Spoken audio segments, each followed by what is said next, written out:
back, everybody. Today we're going to take a deep dive into a pretty big topic. Oh, yeah. The idea of God's rescue. Okay. As it's presented in the Bible. Mm-hmm. So we're going to be looking at some verses. Okay. Even spending a little time with Psalm 83. Wow. Get this, we're not just talking about those big epic parting of the Red Sea moments. Right. We're going to talk about how this idea of rescue plays out in our own lives, too. I love that's fascinating how those verses, especially in the Psalms, connect those huge historical events to our very personal needs for refuge and protection. I'm intrigued by that. Let's jump right in with Psalm 34.77 and 91.15.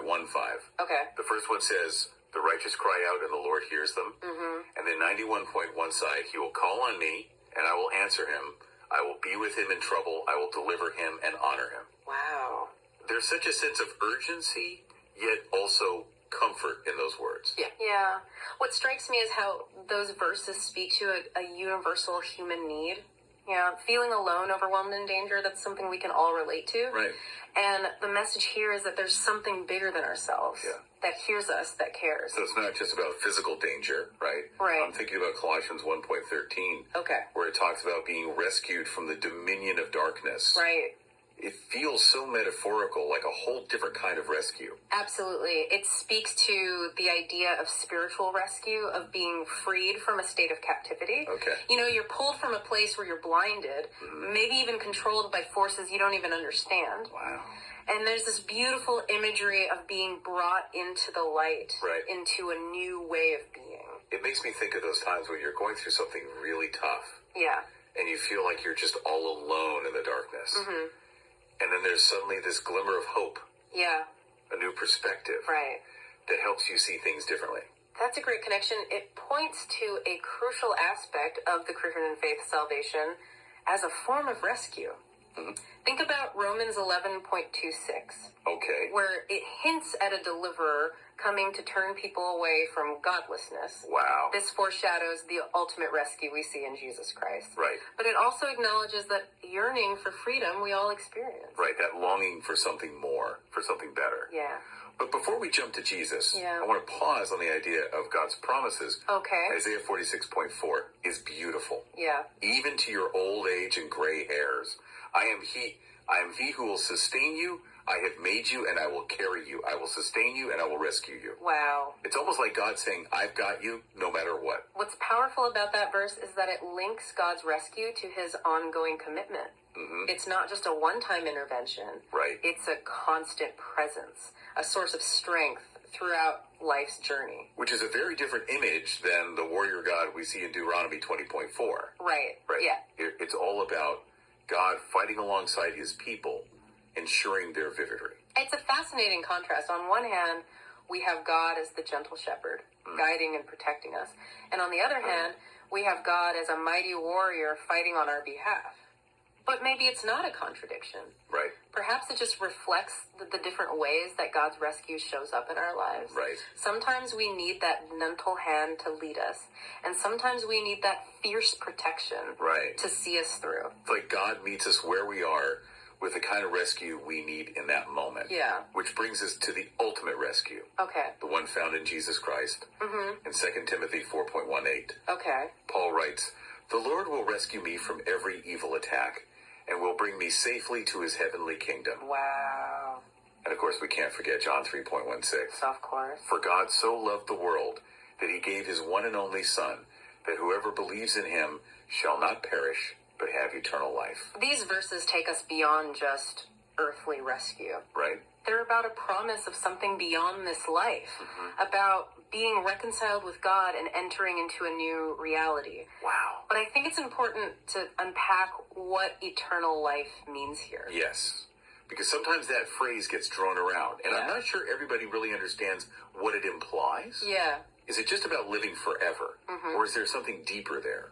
It's a great question. Yeah. I think eternal life, as presented in John 3.16, is less about the quantity of years and more about quality of being. Okay. It's about experiencing a fullness of life, a connection to something greater than ourselves. Okay. Starting now. So less about escaping death. Yeah. More about embracing a different way of living a life that's grounded in love and purpose. Exactly. Which is a beautiful way to think about the concept of rescue. Yeah. But so far we've been talking about these ideas in a pretty general sense. Right. What happens when we get into a specific situation? Okay. Like in Psalm 83. Let's explore that. Psalm 83 is unique. Yeah. Because it's a very personal cry for deliverance. It's raw, it's honest, it even gets a little violent sometimes, and yet it reveals a deep trust in God's power to intervene. Right, buckle up everybody, because we're about to dive deep into Psalm 83. I'm ready. This is where things get really interesting. All right, let's go. Let's go. Psalm 83 is this like incredibly raw plea from Asaph, where he's facing these serious threats. Okay. He starts by saying, "Oh God, do not remain silent, do not turn a deaf ear, do not stand aloof, oh God." Wow. It almost feels desperate. Yeah. Like he's clinging to the only source of hope he knows. And it's not just these like abstract dangers either. Right. He goes on to describe very real enemies Yeah. who are plotting against those you cherish. Right. It makes you wonder what kind of situation Yeah. would lead someone to cry out to God with this much intensity. That's where understanding the historical context, I think, can really deepen our appreciation for the psalmic genre. Okay. You know, at the time it was written, the Israelites were surrounded by all these hostile nations who were constantly threatening their very existence. Oh, wow. So when Asaph talks about enemies conspiring and plotting, it's not just hyperbole. Right. He's describing a very real and present danger. So this psalm is not just some ancient prayer. No. It's tapping into a very human experience of feeling threatened, vulnerable, even terrified. Yeah. It's about that moment when I realize you can't handle things on your own. Right. And you need to reach out for help. Exactly. And what's so compelling about this psalm is that he doesn't shy away from those raw emotions. Right. You know, Asaph doesn't try to pretend that he's not afraid or angry. He lays it all out there before God. And he doesn't just ask for protection. Right. He asks for vengeance. Yes, he does. In verses 9-12, he says, "Deal with them as with Midian, as with Sisera and Jabin at the Kishon River." Wow. He's invoking past victories, reminding God of his power to defeat enemies. It's interesting how he uses these historical references to bolster his faith. You know, it's like he's saying, look, God, you've done it before. You can do it again. You're the God who rescues, the God who delivers. It's powerful. It's a powerful reminder that we can draw strength from remembering how God has acted in the past. Right. Both in our own lives and in the history of those who have come before us. But it's not just about winning a battle or defeating enemies, is it? No, it's not. The ultimate goal, as Asaph expresses it in verses 16-18, Okay. is for God to cover their faces with shame, so that they will seek your name, Lord. Yeah. It's about God's glory being revealed, about his power and authority being recognized. And this is where Psalm 83 connects back to those broader themes of our deep dive. Okay. It's a reminder that God's rescue isn't just about our individual needs, Right. or even the needs of a specific group. It's ultimately about something much bigger, Wow. about the establishment of his kingdom, about his name being known and honored throughout the earth. So while this psalm is rooted in a very specific historical context, Yeah, it also points to something universal. right. The human desire for justice, Yes, for peace, for a world where good triumphs over evil. absolutely. And it suggests that God is deeply invested in making that happen. It's a powerful message of hope, even in the face of overwhelming odds. It is. It reminds us that we're not alone in our struggles, that there's a God who hears our cries and who is working to bring about his purposes in the world. But let's be honest, there are times when that rescue feels very far away. We see so much suffering in the world, so much injustice. It's true. It's easy to wonder where God is in all of it. Right. Why doesn't he intervene more often? Why doesn't he just fix everything? And I don't think there's a simple answer, Right. but maybe part of it has to do with the nature of faith itself. Okay. You know, it's not about having all the answers. Right. It's about trusting in God's goodness even when we don't understand his ways. So it's okay to wrestle with those questions, Absolutely. to acknowledge the pain Yeah. and confusion, even the anger we might feel when we see things happening that seem so unfair. Faith isn't about suppressing our doubts or pretending everything is fine. Right. It's about holding that tension between the belief in God's love and the reality of a world where bad things happen. Yeah. And maybe it's in those moments of wrestling that we discover a deeper, more authentic faith. Which makes me think of something you said earlier about eternal life. being more about a quality of being than a quantity of years. Right. What if that same principle applies to the concept of rescue? Okay. What if it's not always about this dramatic last-minute intervention, but about this gradual unfolding, this process of transformation that happens even in the midst of suffering? I love that reframing. Yeah. It opens up the possibility of experiencing God's rescue in ways we might not have considered before. Right. Maybe it's not always about being pulled out of a difficult situation, but about finding the strength to endure it, to grow through it, even to find meaning and purpose within it. And maybe in those times when rescue feels distant, our focus shifts from being rescued to becoming rescuers. Right. We see the suffering around us. And instead of waiting for someone else to fix it, we step up. Yes. And we offer our own compassion, our own support, our own love. That's a powerful insight. It's like the experience of needing rescue ourselves makes us more attuned to the needs of others. Right. We develop a deeper empathy, a greater capacity for compassion, and a stronger desire to make a difference in the world. So it's not just about receiving rescue. Right. It's about participating in it. Yeah. About being part of that ongoing work of bringing healing and restoration to the world. It's about recognizing that we're all in this together. Yeah.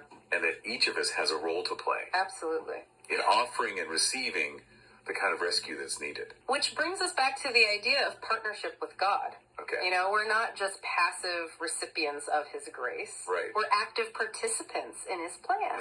We're called to be his hands and feet in the world, extending his love and compassion to those who are hurting, to those who are lost, to those who are in need of rescue. It's a beautiful vision. It is. But it also feels incredibly challenging. It is. Where do we even begin? Right. How do we balance our own need for rescue with the call to become rescuers ourselves? That's a great question, and I think that's where the journey continues. It feels like we're talking about a pretty radical shift in perspective.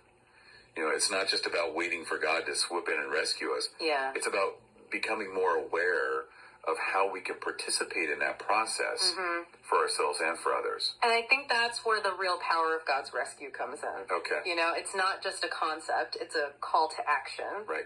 It's an invitation to step into a more active role, to become agents of change in a world that desperately needs healing and restoration. But honestly, it can feel overwhelming. Right. You know, we've talked about these big ideas of spiritual rescue, ultimate rescue through Jesus, even God intervening on a global scale. Yeah. Where do we even start on a personal level? That's such a valid point. It's easy to get lost in the grand narratives and forget that real change often starts in the smallest, most ordinary moments. Okay. Think back to those verses about God hearing the cries of the righteous. It's not just about asking for help in big dramatic situations. Right. It's about cultivating that constant connection, that open line of communication with the divine. So it's about creating space for those quiet moments of prayer, reflection, even just sitting in stillness and listening for that inner voice of guidance. Those practices can be a form of rescue in themselves. Right. A way of recentering ourselves. Absolutely. And finding strength amidst the chaos of life. Yeah, exactly. And it's in those quiet spaces that we often become more attuned to the needs of others. Okay. We start to notice those subtle cries for help, those moments where someone is struggling and could just use a kind word, Right. a listening ear, a helping hand. That's where the personal becomes collective. Yes. We start by cultivating that interconnection with God, and then we allow that to flow outwards into our interactions with the world around us. Right. Like these concentric circles, starting small and rippling outwards. I love that imagery. And as those circles expand, we start to see the interconnectedness of it all. Wow. You know, we realize that our individual acts of kindness, compassion, generosity, they have this ripple effect, contributing to a larger movement of healing and restoration. Which brings us back to that final question we posed earlier. Yeah. Given all these different facets of rescue we've explored, where do you see the greatest need for rescue in the world today? That's a great question. And how might faith play a role in meeting that need? You know, that's a question that each listener will have to answer for themselves. Right. But I think what this deep dive has shown us is that rescue isn't a one-size-fits-all concept. Right. It shows up in countless ways, from the personal and intimate to the global and profound. And maybe the real challenge isn't just recognizing the need for rescue, Right. but allowing ourselves to be open to the many forms it can take. Yeah. It might come through a moment of quiet contemplation, a sudden burst of inspiration, an unexpected act of kindness from a stranger, or even a challenging experience that ultimately leads to growth and transformation. It's about trusting that God is working in and through us, even when we can't see the full picture. Wow. And it's about being willing to step into that partnership to become co-creators of a world where rescue is not just some distant hope, Right. but a lived reality. This has been such a rich and thought-provoking conversation. It has. I feel like we've only just scratched the surface Me too. of this incredibly complex and multifaceted theme. It really is. And that's the beauty of these deep dives, right? Absolutely. They're not about providing all the answers, Yeah. but about sparking curiosity, encouraging exploration, Right. and inviting listeners to continue the journey on their own. That's right. So as we wrap up today, I want to leave you with this invitation. Okay. Take some time to reflect on what God's rescue means to you. Yeah. Where do you see it operating in your life? Where do you long for it? And how might you become a more active participant in that unfolding story of redemption? Thank you for joining us on this incredible journey.